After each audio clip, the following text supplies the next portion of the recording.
విజయ్ దేవరకొండ ఒక interesting news ని share చేశాడు. కింగ్డమ్ మూవీకి ముందుగా నాగదేవర అనే టైటిల్ అనుకున్నట్లు, అయితే దేవర మూవీ కోసం ఆ టైటిల్ వదులుకున్నట్లు కథానాయకుడు విజయ్ దేవరకొండ అన్నారు. ఇటీవల ప్రేక్షకుల ముందుకొచ్చిన ఈ మూవీ మంచి టాక్ ను సొంతం చేసుకుంది. అయితే ఈ సందర్భంగా శనివారం విజయ్ దేవరకొండ కొన్ని ఇంట్రెస్టింగ్ విషయాలు షేర్ చేసుకున్నారు.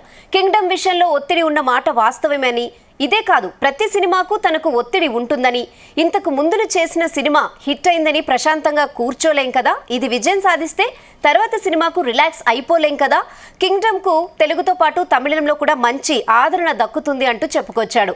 కింగ్డమ్ పార్ట్ 2లో ఖచ్చితంగా స్టార్ హీరో ఉంటారని చెప్పాడు. అయితే సోషల్ మీడియాలో రాణా అంటూ జరుగుతున్న చర్చలో మాత్రం నిజం లేదన్నాడు. ఎవరనేది దర్శకుడు గౌతమ్ చెప్తారన్నాడు. నెగటివిటీ గురించి తను పెద్దగా ఆలోచించనని, అది చాలా సాధారణమైందని, దాని గురించి తనకు ఎలాంటి కంప్లైంట్స్ లేవని, 10 ఏళ్ల కిందట తనెవరికి తెలియదని, అయితే ఇంతమంది మనల్ని చూడడానికి వస్తున్నారంటే అది తన అదృష్టమని, అభిమానులు ప్రేక్షకులు పంచే ప్రేమ ఇంపార్టెంట్ అని చెప్పుకొచ్చాడు అర్జున్ రెడ్డి. అయితే అర్జున్ రెడ్డికి బెస్ట్ యాక్టర్ అవార్డు తీసుకున్నప్పుడు కూడా చాలా గర్వంగా అనిపించినట్లు షేర్ చేసుకున్నాడు.